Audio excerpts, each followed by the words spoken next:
Governor, can you start by just telling us what you know about what went wrong? Certainly, we know that an emergency alert was sent out through the cell phone system to alert the community that there was a ballistic missile attack. We did make the determination that it was a false alarm and that the alarm was sent out in error. We know that the procedure in a shift change had been followed and human error sent the false alarm.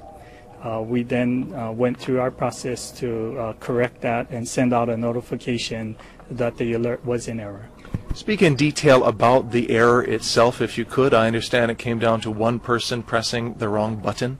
Well, there is a procedure that we do 3 times a day, 7 days a week, 365 days out of the year. It is a new procedure that we started a few weeks ago that assures that when a shift change occurs, and there's 3 people usually on a shift, that there is a process that they go through so the new shift understands what all the procedures are. In that process, someone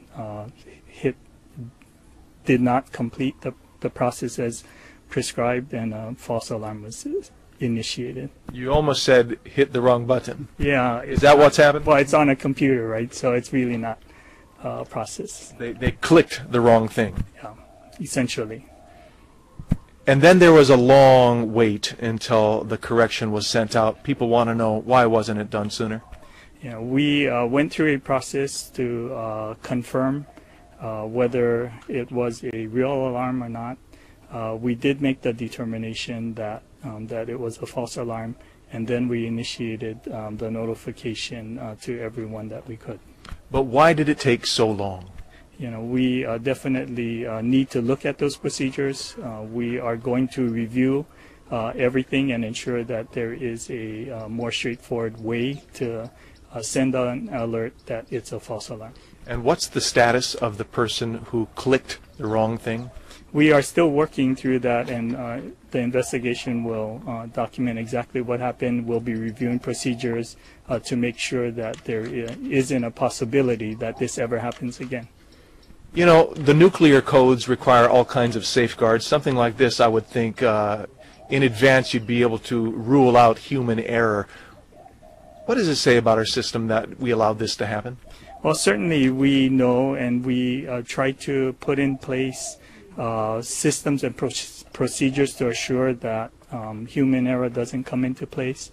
But clearly, every system is driven by a human decision. It's unfortunate that someone made a mistake. We definitely will review the procedures to make sure that this will never happen again. And where were you when you first got the alert, and what was your reaction?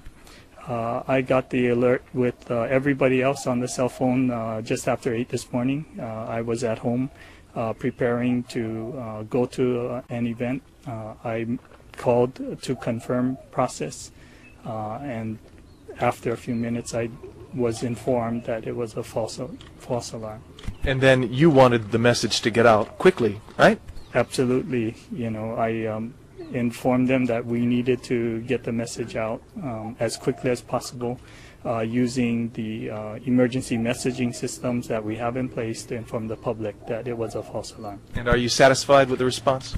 I am not satisfied. You know, we will be looking at what the procedures are, make sure that we can provide that information as soon as it's determined.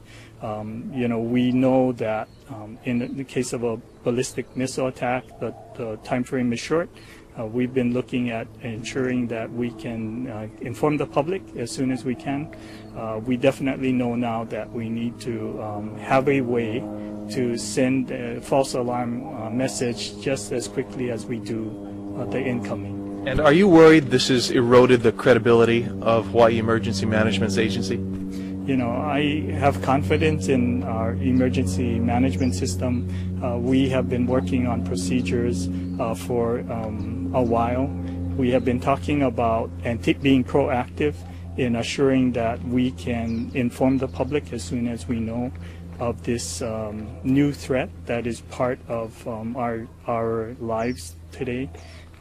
We obviously need to make some changes to assure that a false alarm can be corrected in a much shorter window.